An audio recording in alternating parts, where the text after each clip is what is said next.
Okay, welcome everyone. Good morning. I think some people are going to continue to join us, but we'll get started in the interest of time. My name is Sujata Srivastava. I'm the San Francisco director for SPUR, and we are co-sponsoring this event along with Bay Area Council and Advance SF. I'm joined today by Emily Loper, the Vice President of Public Policy from Bay Area Council, as well as Chris Wright, Vice President of Advance SF.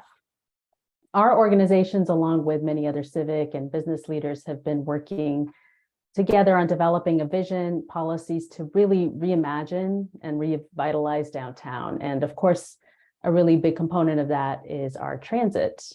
There have been a lot of academic studies that have been showing how US regions that have longer commutes have had a slower recovery in terms of return to office. Recently, the Wall Street Journal just published an article about how European and Asian cities are back at about 75% return to office compared to the United States, where many large US cities are at about 40%, including San Francisco. So within this, there are a lot of things that the city and transit agencies can't control fully about downtown recovery, like decisions about hybrid work, crime and inflation and recession worries, but there are some concrete steps that can be taken to make it easier to get to downtown and to get around once you're here. So the purpose of this forum is to learn from our speakers. We have folks from MUNI and BART to talk about what they've been planning to recover. And also, we really want to get your feedback. We want this to be an interactive session. So please use the Q&A box to submit your questions. You can use the chat box for chatting, but if you have questions, please put them into the Q&A box so we can track them. We'll have some time for those audience questions later in the program. So with that, I'm going to turn it over to Emily to provide a little more context for our conversation today. Thanks, Sujata. So I have just as way of background, as Sujata mentioned, that San Francisco is really lagging behind our peers across the country in our pandemic recovery by almost every metric. Next slide. On the left, you'll see the change in sales tax collected in major cities since pre-pandemic, and we are that large negative bar in yellow at the bottom of that screen. And on the right, you'll see a chart of mobile phone activity in major downtowns, which shows we're still at only about 31% of pre-pandemic levels. Next slide. So this, of course, is because new travel patterns have emerged and people are not commuting to their jobs downtown as frequently as they used to. So over the past 2 years, Bay Area Council has been surveying hundreds of employers around the region to track return to office plans and identify new commute patterns. And the data shows that we have reached a new normal. Bay Area employers currently estimate about 45% of their employees are coming to the workplace just 1 to 3 days a week, and those days tend to be Tuesday through Thursday.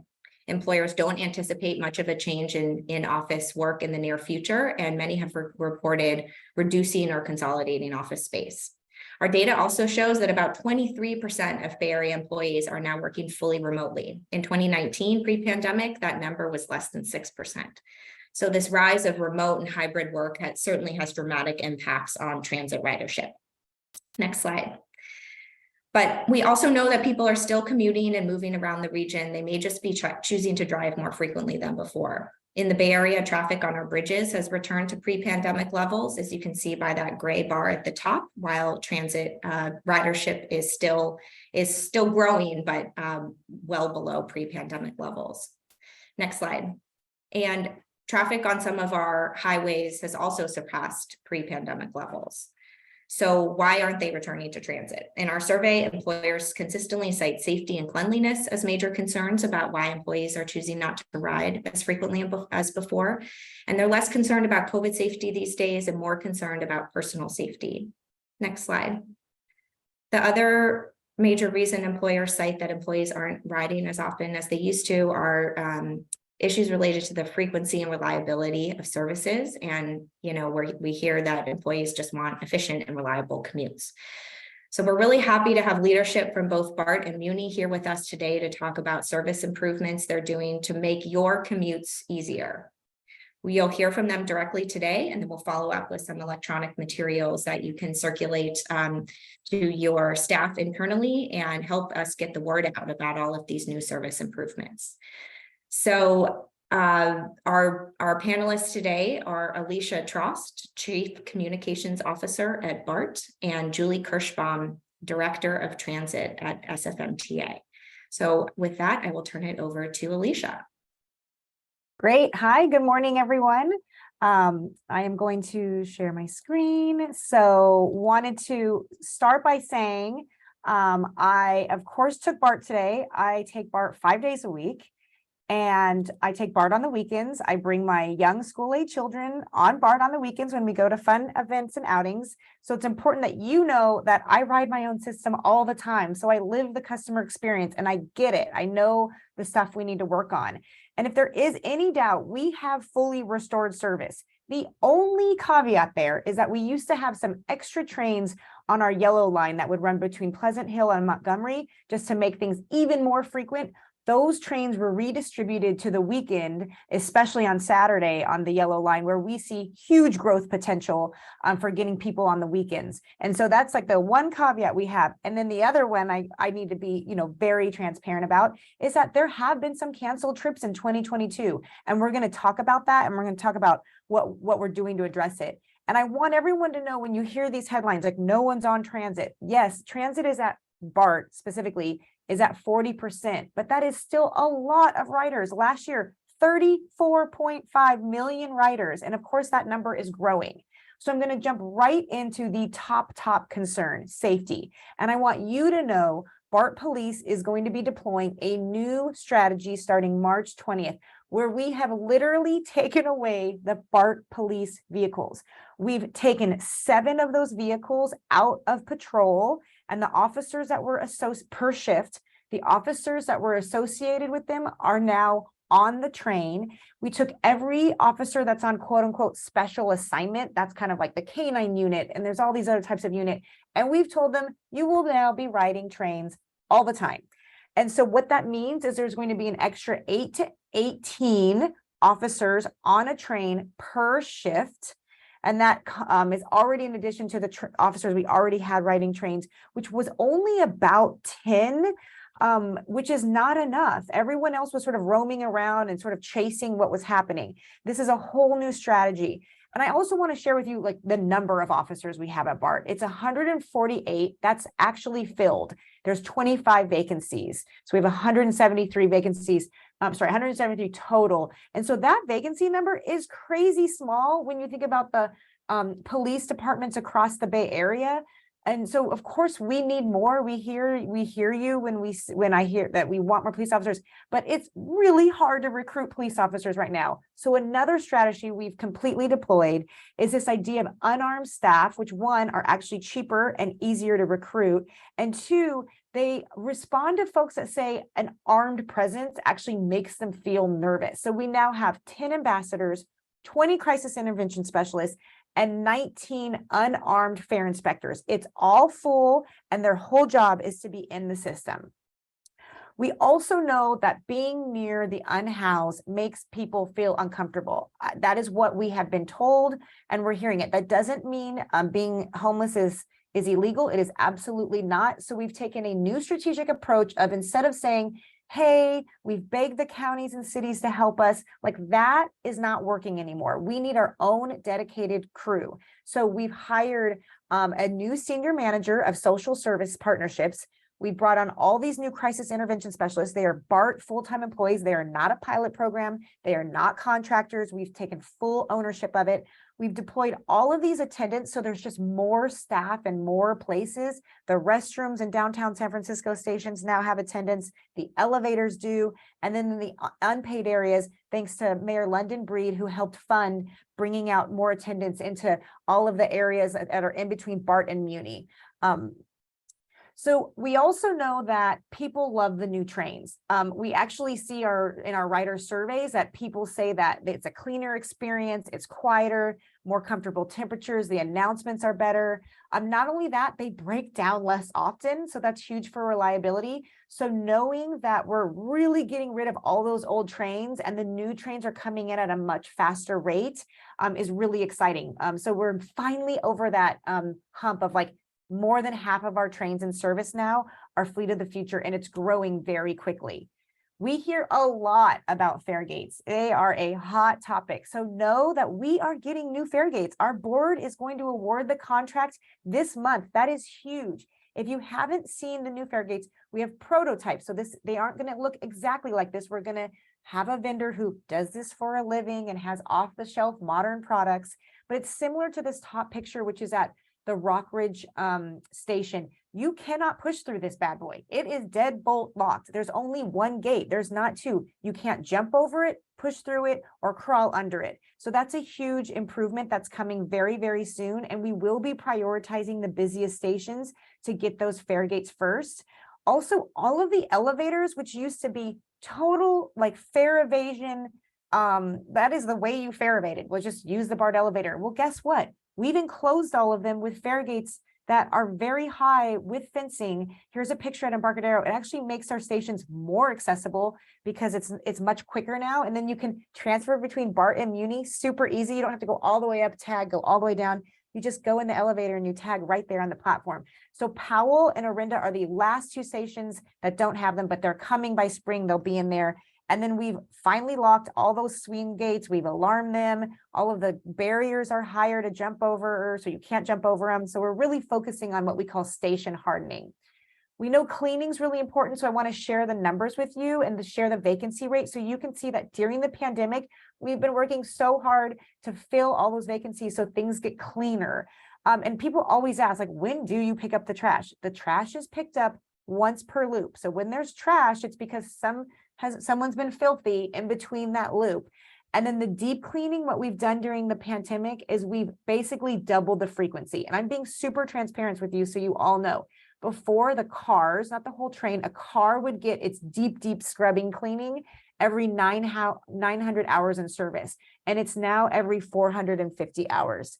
The big difference with station cleaning is that in terms of like pressure washing with hot water, which by the way, like every station needs really good pressure washing besides just mopping.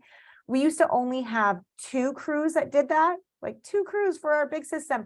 And now we have 6, and they're really focused on those most heavily used stations. So this is a big breakthrough that we're finally hiring more crews that only focus on like that great pressure washing. So I want to talk about canceled trips because you've probably seen Chronicle headlines very recently about them. So 2022 was just a horrible year for BART and our performance. All kinds of wild stuff was happening to us because of our aging infrastructure, but also because of staffing shortages, which you all run businesses, so you know what it's like to try to get people back to work after the pandemic. So the biggest thing that caused canceled trains was the staffing shortages. We just didn't have enough train operators every day to run the service we were promising.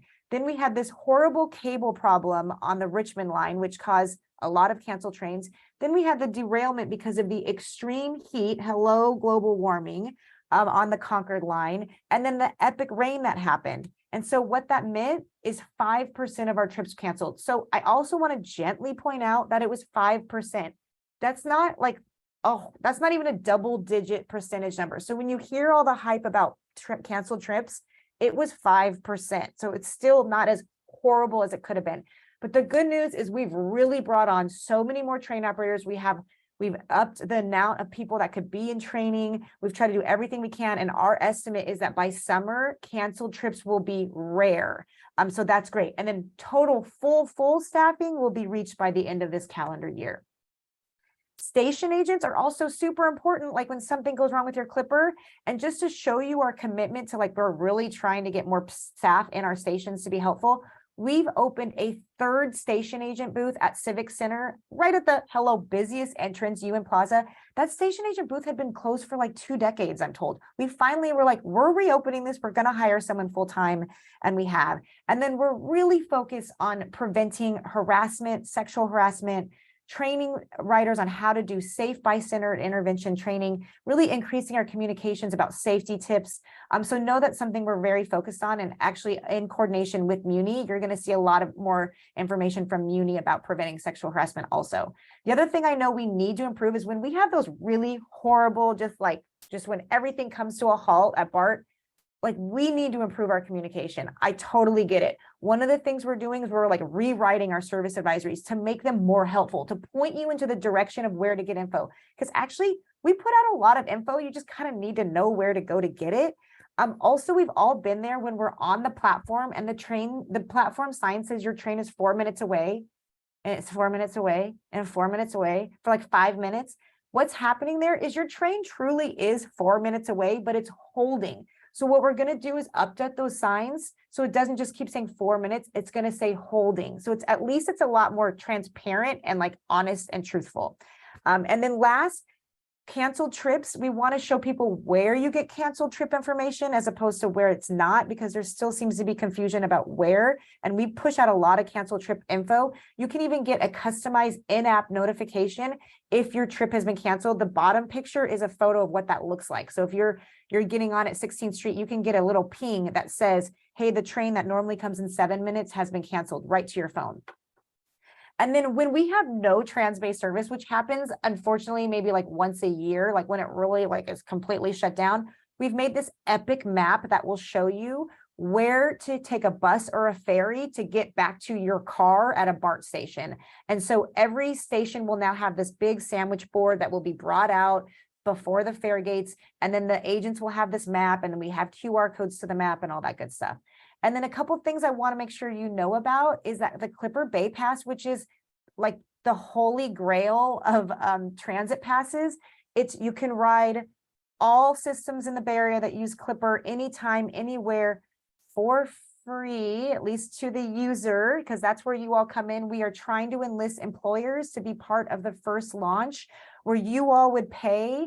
It's a negotiation where it's deeply discounted per employee, whether you ride, whether all employees ride or not, but that's how we make it cost neutral to the agencies.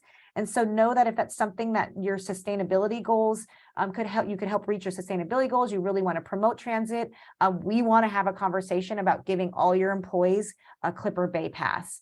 And so we really need you all. We need you all to have your employees back downtown. Look at this chart. It's so telling. Our service is completely tied to your office occupancy more than any other agency in the Bay Area. So we will not survive. Like, I'm not kidding. We will not survive if you don't bring your employees back. We are running out of money. I kid you not. I know you're all going to tell us we need to do better, do better. We literally are running out of money. The money runs out January 2025. We need to find new funding so that it's not on the backs of our riders. If we can't get funding, we're going to have to close early. There'll probably be no weekend service. We're going to have to cut weekday service. We may have to close stations. So we're begging the state to give us money as we all work as a region to put a ballot measure on the ballot in 2026 so that all transit agencies, not just BART, get critical funding. And so we have launched a campaign. We have a regional website, allaboardbayarea.com, that has all of the information about service that's being provided throughout the Bay Area, plus everything you can do to help save transit. And then there's a specific BART fact sheet about saving BART and the financial crisis we're in at bart.gov/savetransit. And here's if you want to take a quick picture of my email address, all of you can at any time ever email me. Hit me up on Twitter, call me. I am your personal resource. I ride the train, so please never be shy about reaching out to me. And that's it. Thank you so much, Alicia. That was great. And just a reminder, everybody, to put your questions in the Q&A. I'm going to turn it over now to Julie Kirschbaum. Julie? And you're muted, Julie.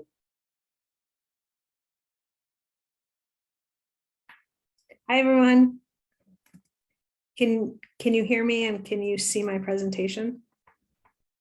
Yes. Yes. Hear you and see you. Okay, good.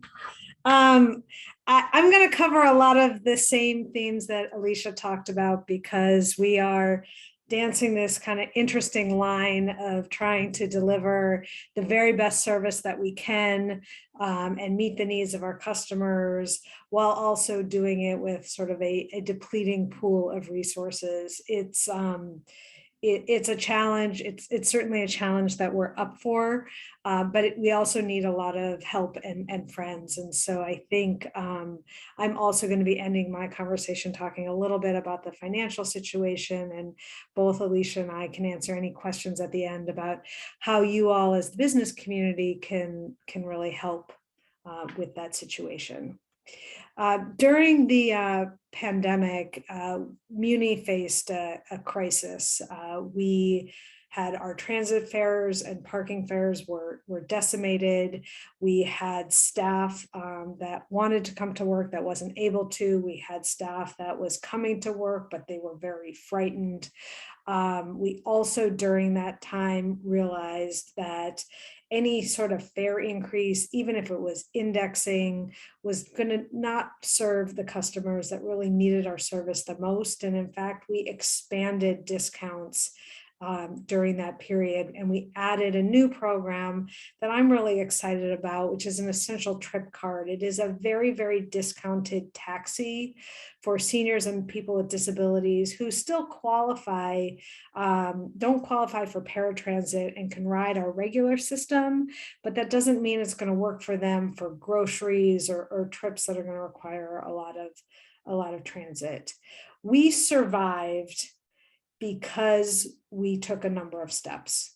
We limited hiring for 18 months. We fought for our fair share of the federal relief funds, which are absolutely carrying the entire region right now.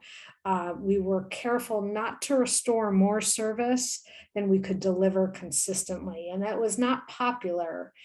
Sometimes people like to have a political number, like I want to restore all Muni service, but if we only have staff to restore a portion of that, then we end up with gaps and reliability problems. The resources that we had around parking, we very much focused on subsidizing our Muni service, and we invested in service reliability and travel time so that the service could be reliable and what was there people could count on.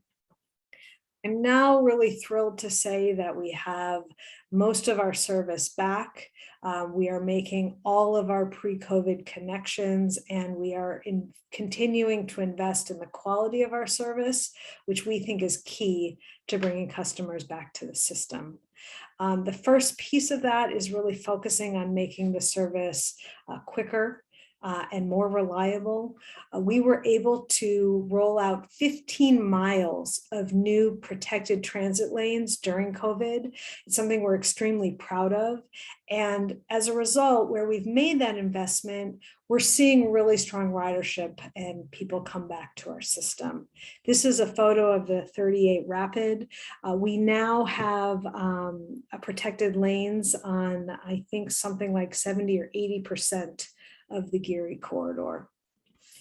So throughout the city, our service is quicker. It is operating more frequent, and that's also helping us to be more efficient with our resources. Prior to COVID, on a corridor like Geary, we were running 3 types of service. So we had our local service, which chugs along and makes a stop every block or 2.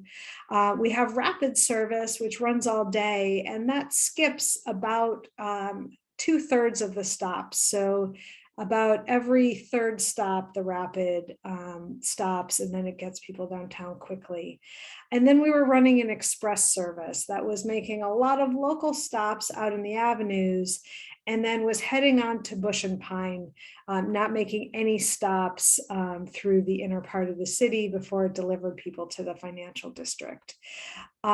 Since COVID, because of all of the investments that we've been able to make on Geary, we're actually now seeing that the 38 Rapid is operating as quickly as the express bus used to. And some of the advantages of the 38 Rapid is that it runs all day.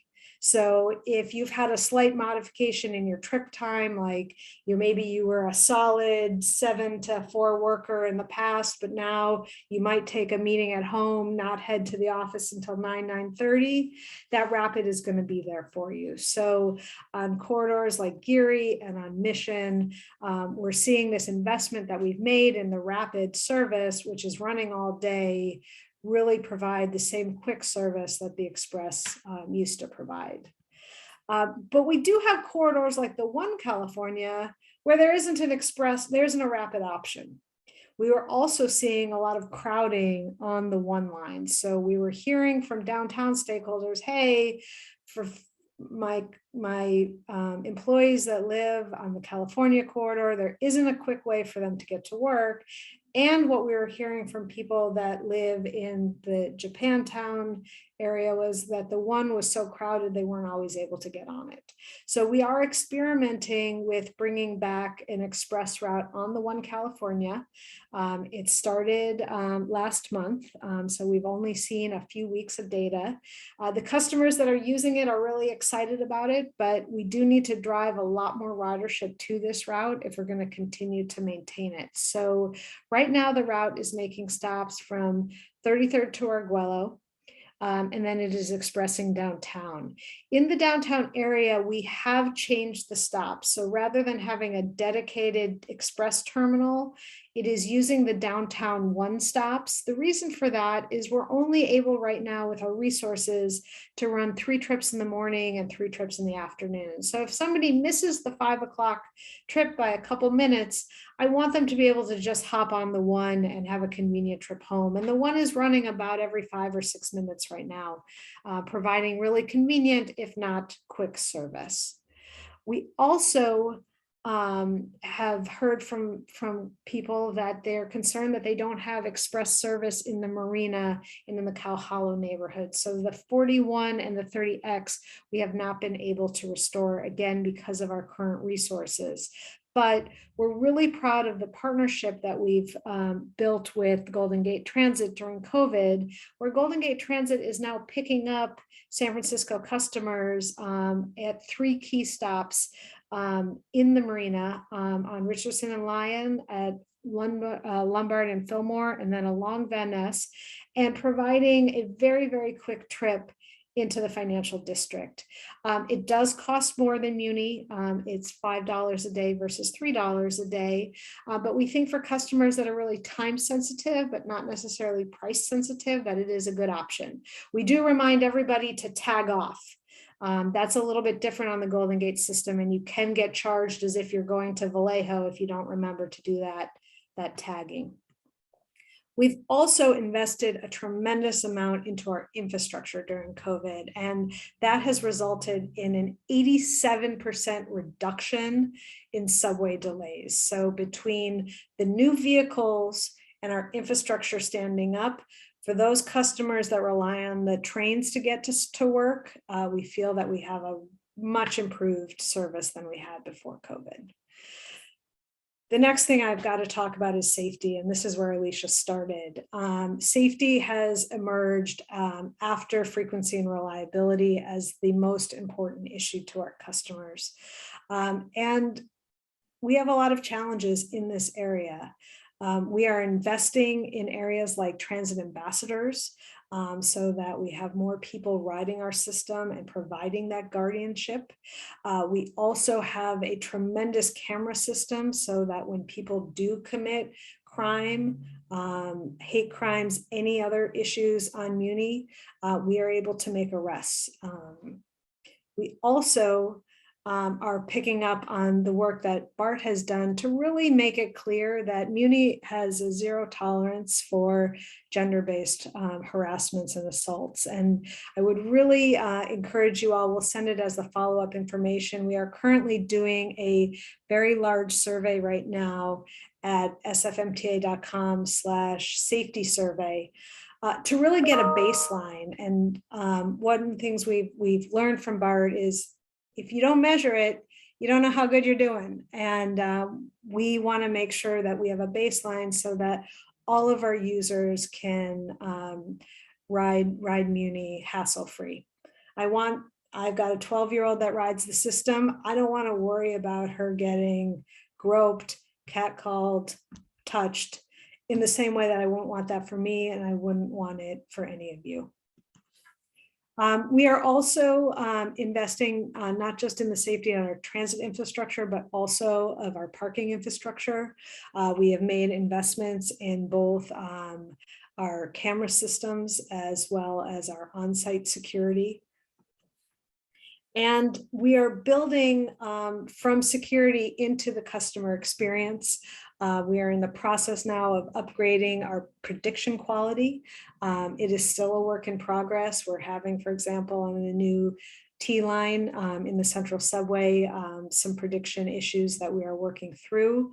But we're also putting out much, much better signs that not only say when the next bus is coming, but also how crowded it's going to be. And that's something that customers want to know as you think about people experience safety in different ways. So for some people, having the space, not being right up against the person riding next to them is going to be a preference. Other people are just going to want to get where they're going as quickly as possible and are going to take the first vehicle available. We also know that everybody wants to make calls and do their business and maybe watch TV in the subway. And so we are also partnering with BART to make sure that both tunnels have full cellular. Central Subway is already up and running. The MUNI Metro tunnel has some spots that have been completed, but the full tunnel is expected by early 2024. And then perhaps our biggest work in progress is our shelters. You may have seen a lot of shelters where the glass has been broken or where the signs are not working. We have renegotiated a major shift with our shelter maintainer to increase shelter maintenance by 50% and to do a state of good repair refresh of our shelters. So over the next several months, you're going to start to see the shelters look much better. All of our work that we're doing is focused on making our service more equitable. I started with that as how we guided our service decisions and our fare decisions during the pandemic. It is also how we're making decisions about where to allocate scarce resources. So in addition to making sure that we have really strong service downtown, we are also trying to address school crowding and some of the other issues that our customers are facing system-wide. The work that we're doing to invest in reliability and the customer experience is paying off. We're really proud that we had about an 8 or 9% improvement in customer perceptions over the last year, but we want to keep this going. If we want people back on transit, we want to see those numbers that are 60s and the 70s, and we want to see the numbers that are 70s or in the 80s. We want people to have good choices when they're taking transit. Transit ridership is a work in progress. While we have seen really strong weekend recovery and some recovery on the non-downtown routes, our downtown ridership is keeping about pace with that 40% statistic that Sujata shared with, or Emily shared with return to work. So what we are working very hard is to make sure that there is strong transit service to downtown so that we are supporting the downtown recovery, and then also working on these other amenity improvements so that people feel good about returning to transit. Just ending with the financial update, we did do several scenario plans in this budget. Unfortunately, our revenues are tracking at our worst case scenarios, and that is something that we have to react to in the short term. In the long term, it's even more challenging because our labor costs and the costs of materials and construction is moving much faster than any of our revenue sources. So really, this is a turning point for Bay Area transit, and we can really decide as a collective community that transit is important for our values, that having equitable opportunities and having clean air and having a strong economic recovery is a priority. And we can invest in transit. And if we don't, those goals are not going to be achievable. So that is what we're trying to tackle right now. At MUNI, we're leaving no stone unturned. So we absolutely are laser focused on the state funding. That is absolutely the near-term priority. But we are also looking at funding sources we control, like expanding our parking meters and looking at our fares, bringing back riders and making sure the riders that we have are paying their fares. But ultimately, what we're hoping is some sort of local or regional ballot measure that can bring the funds that we need to stabilize transit in the Bay. This is a great place to get more information about everything that I shared, sfmta.com/downtown-muni. We're also thrilled to partner with the mayor's office to put together a transportation recovery plan, which is roadmap-downtown-San-Francisco-future. Alex, I don't know if there's a better tagline for that, but it not only goes into everything we're doing to invest in transit, but also in parking and in the pedestrian experience as well. Thank you.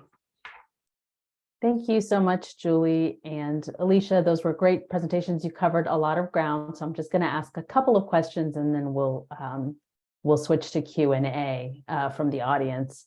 But before I do, I did want to just also make sure everybody in the audience was aware that Alex Sweet with the mayor's office, the advisor for transportation, is here today too to answer questions if they come up on Mayor Breed's agenda for transportation.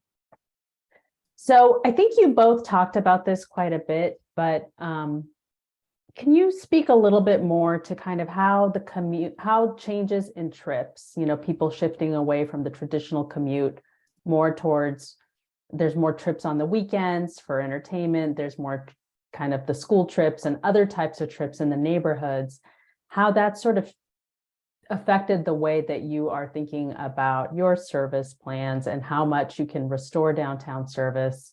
And I think, tying that into the labor issues that you've been confronted with, if you could kind of just help us and this group understand kind of how you're balancing all of these different priorities. Yeah, I'm happy to take that. The good news is that we know how to build transit ridership. And in corridors where we have invested in protecting transit from delay and where we're providing frequent service and where we're getting people to major activity centers, we're seeing strong increases in transit ridership. The 22 Fillmore is a good example of that, where we have exceeded our pre-pandemic ridership because the route is now much more direct, serving the Mission Bay research campus as well as the hospitals, and we've protected transit from delay. So we believe the more we can continue to roll out those types of investments, the more people we're going to be able to attract to transit. We also want to work hard to make sure that we're growing transit where we're seeing success. For the downtown, we are running a lot of service downtown, and we want to continue to do that because we have no recovery as MUNI without downtown recovering. And so making sure that we are providing really, really strong service to downtown is a high priority for our agency, and it's a high priority for the city. But as I said, sometimes that does mean looking for efficiencies. So not running the 14 Express because we've been able to create a really rapid 14 Rapid is an example where we are looking for some efficiencies where we can take them. Alicia, did you want to add to that? I mean, just that we, already have restored our service. We're actually trying to focus on making sure people understand, let's say if you're coming in from Richmond or Berryessa, Hayward, Fremont area, that, you know, you don't have to wait for the direct train, the red line and the green line. You can take an orange line train and then transfer if you're like really just want to get on that next train. I mean, when we go out and talk to writers, some of them don't know that. So it's sort of this introducing them to sort of like the riding trains expertise that we all know. So that's something that we're focused on, to just try to get people into downtown quicker. One of the key issues that's kind of come up is, you have both addressed it, is the need to find new funding sources. San Francisco voters did approve Prop L, which, you know, will help to fund transit and safe streets, which is great. But we know that's not going to be enough to fully address all the maintenance and operations needs and kind of this looming fiscal cliff. So can you speak a little bit more about how you're thinking about potential revenue sources for the longer term deficit, fiscal cliff, but also for just kind of shifting away? I mean, the Bay Area has always had great ridership numbers compared to other places, and fare box revenue has been such an important part of the revenue equation. And kind of as that's shifting, how are your agencies thinking about backfilling that or thinking about other potential revenue sources? So the first priority one right now, is to try to get the state funding. So I would love to know what you all think, how much state funding we get to run our trains, because it's 5%. 5%, even though BART plays a critical role in meeting, you know, equity goals of the state, you know, climate change, greenhouse gas emissions, and we only get 5%. And so we know the state is facing huge deficit in of themselves. But what we're doing right now, in coordination with the MTC, Bay Area Council, SPUR, everyone's playing a role in this, all the other agencies. So we're trying to identify, well, we would like some of that money. Like we're going to make a very clear ask, including where to get that revenue from. And if we can't get it this year, what about next year? Because we need that down payment so that we can, you know, make really big improvements. And then that is, well, you heard me talk about a measure on 2026. So 2024 is dedicated to housing. MTC already has legislation to put a housing bond measure on the ballot, and we've been told transit can't be part of that. So we have to wait till 2026. And the idea is it's for finally to also run the service and make improvements in terms of safety and reliability. What a lot of people confuse is that we get a lot of money, but it's only for capital projects. That means like taking something that already exists and replacing it. And that doesn't include anything about making, you know, adding safety presence to the trains, running more trains and buses. I should include buses. And so we want people to know that it would be a survive and thrive ballot measure where we can actually use it to increase service and improve service. And this concept of like finally doing better, it's not just to be BART, like same old BART, we're just going to give you money for same old BART. No, it's to finally like be able to do these big things that we just haven't been able to do because we rely so much on fares. We just have to change that funding formula. I would agree. There's so many positive externalities to transit. From an equity lens, from an environmental lens, and to expect the riding public to carry the finances of the system is a model that was breaking down before the pandemic and certainly did not survive the pandemic. So what we are trying to do with these short-term sources is to be able to stabilize our service and to be able to deliver reliable service so that when we get to something like 2026, people want to vote on transit and people feel like they're going to get a quality product. So we really do have a short-term problem, and then we also have a more kind of medium long-term problem that needs to be solved. You both talked about really amazing improvements and experimentation that happened during the last couple of years. What are you most proud of or excited about that you would want this audience to really know about? So I'm really excited about all of the new lighting. I know it's like such a small detail, but it's so important when lights at the station are not good. And if you go now look at actually all downtown San Francisco has significantly improved lighting on platforms and throughout the stations. And 19th Street Oakland is like just the most brightly lit station in the entire system. That, and then we have finally finally made it easy to pay for parking at BART. It's like, hallelujah, praise the Lord. I can't believe the day has come. You can use a credit card to pay for BART at our station, something so small. And then the last, which now hopefully all of you know, you can put Clipper on your phone. You put it in your wallet. You do not download an app. That is confusing, and it makes me really frustrated that Clipper offers an app because the money isn't available immediately on the app. But if you put it in your wallet, it's available immediately. You no longer have to wait in any line. You just keep adding funds for immediate use. And if you don't know, most systems, if you use Clipper, it's actually cheaper. And then we're looking at moving to the future. What I'm most excited about is fair integration. Is we are finally moving forward with these concepts of having either free or even more reduced discounts for when you transfer from one system to the next. And that Clipper Bay Pass pilot is such a game changer. You know, we all get so jealous of these systems that have fare capping and BART doesn't. And so I'm really excited that we're finally, we need money, getting into the area where like these are finally a possibility. Julie? I'm proud of a few things. One, that pass that Alicia just talked about was really only possible because of an incredible amount of coordination that all of the general managers around the Bay are doing. They started meeting at the general manager level every week during COVID because the pace of our world was changing so quickly, but they've continued those meetings and they still meet every week. Now they're looking at funding, they're looking at better regional integration, they're looking at signage. And so that kind of work, I think, is a really positive thing that came out of the pandemic.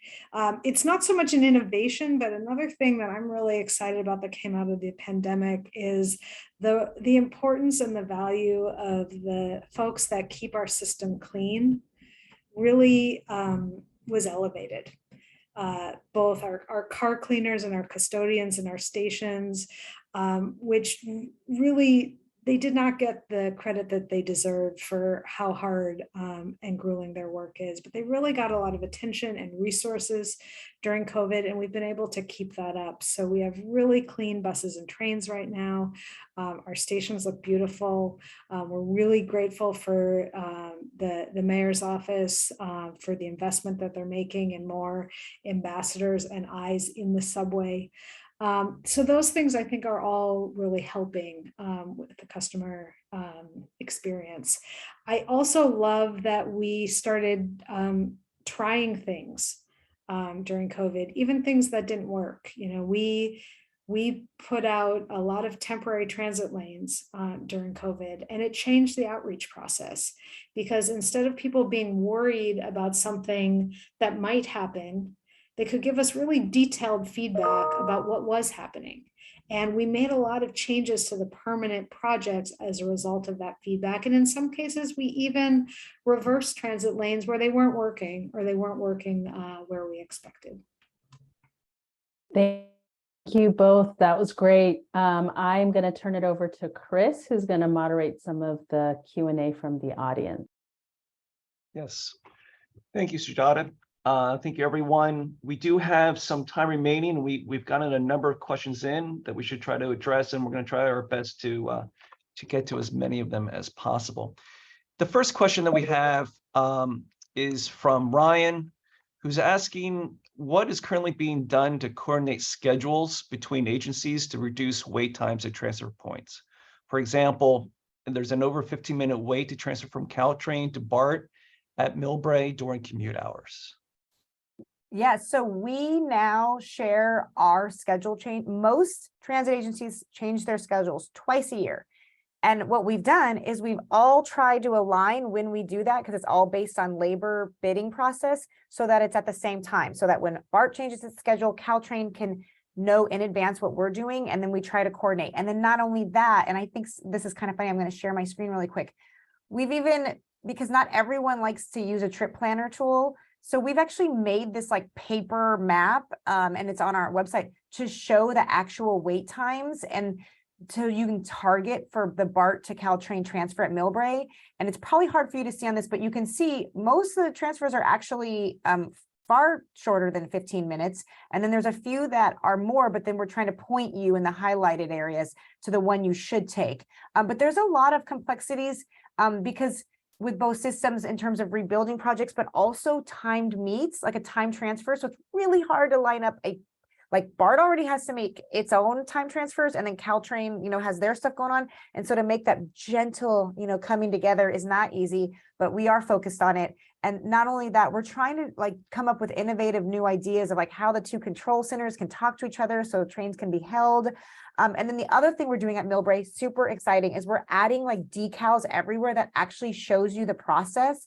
Simple things like to leave BART, tag here, then to get on Caltrain, you have to do this, the machine's over there. That really shows you step by step how to do it, because we know that experience has to improve. Thank you, Alicia. Julie, do you want to add anything? Just, that we are, as Alicia shared, coordinating our schedules. We're starting to look at the NJUDA and Caltrain timing, particularly at 4th and King.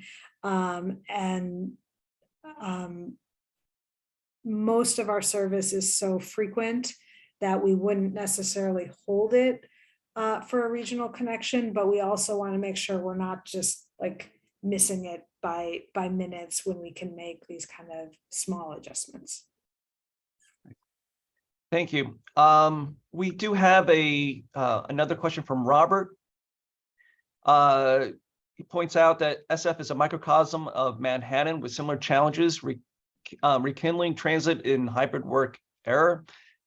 Perhaps MUNI would consider transit discounts or frequency discounts for large employers and tenants in large office buildings.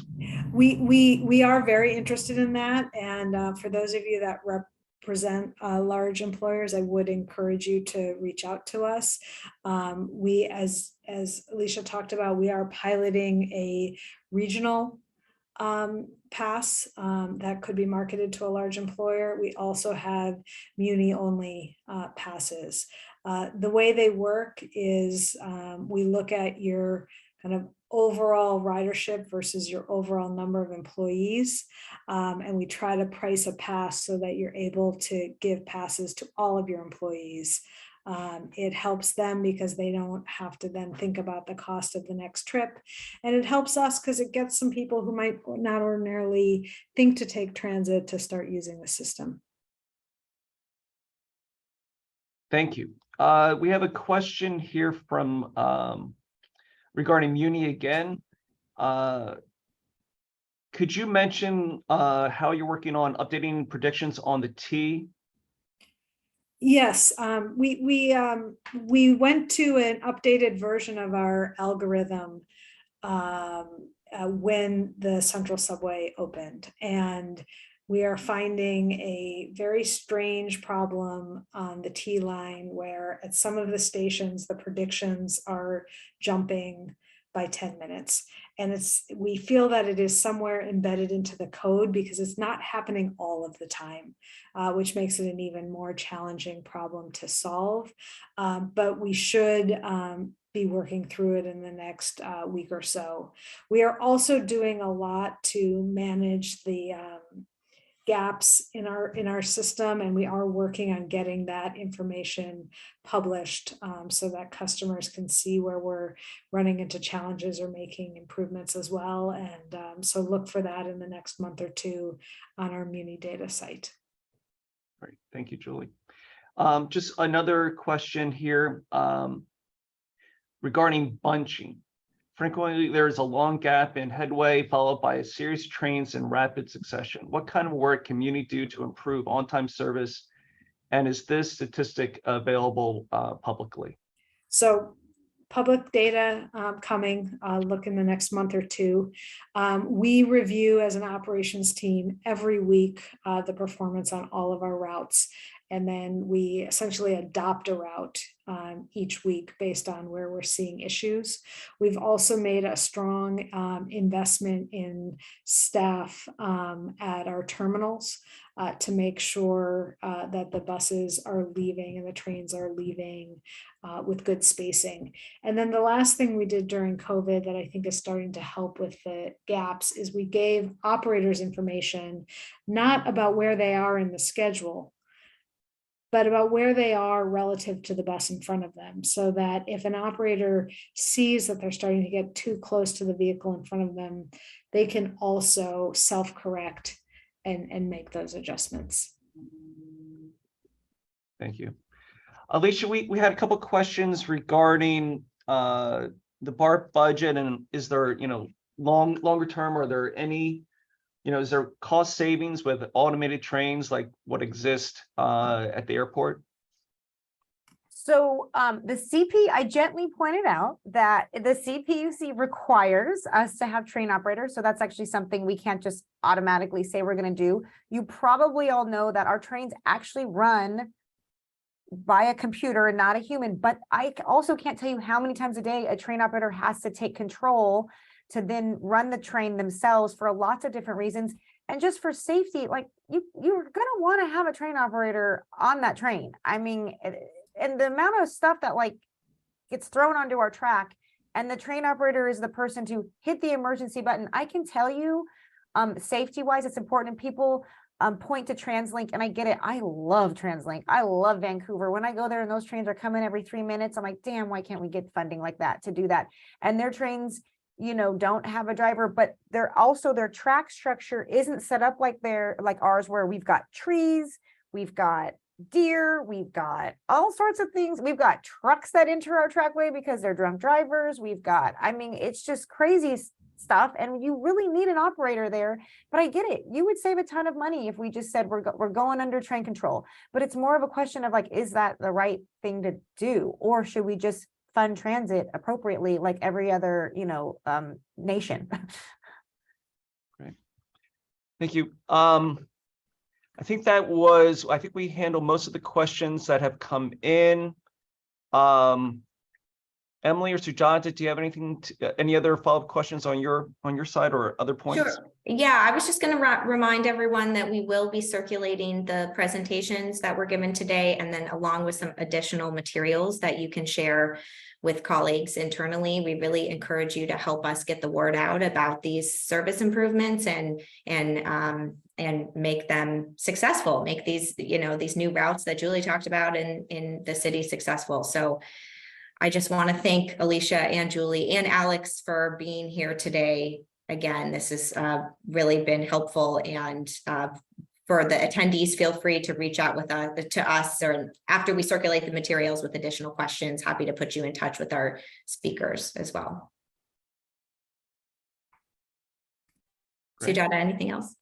Thank you very much, Alicia, Julie, Alex, for being here and answering all these really important questions. And this session is recorded, so we will be sharing that out with everybody. And if there are any final words on how the people listening in can help boost your efforts, feel free to share that. Well, getting out and riding, I think and helping to get your friends out riding, I think is the best thing. And then really supporting our shared advocacy for state funds would be the next most urgent. Yeah, and put Clipper on your phone, put Clipper on your grandparents' phone and on your kids' phones, and make sure you tap into discounts. Like if you've got a kid under 18, make sure you get a youth Clipper and get your discount. Great. On that note, future generations, we're going to get them riding transit too. Thanks, everybody. Thank you.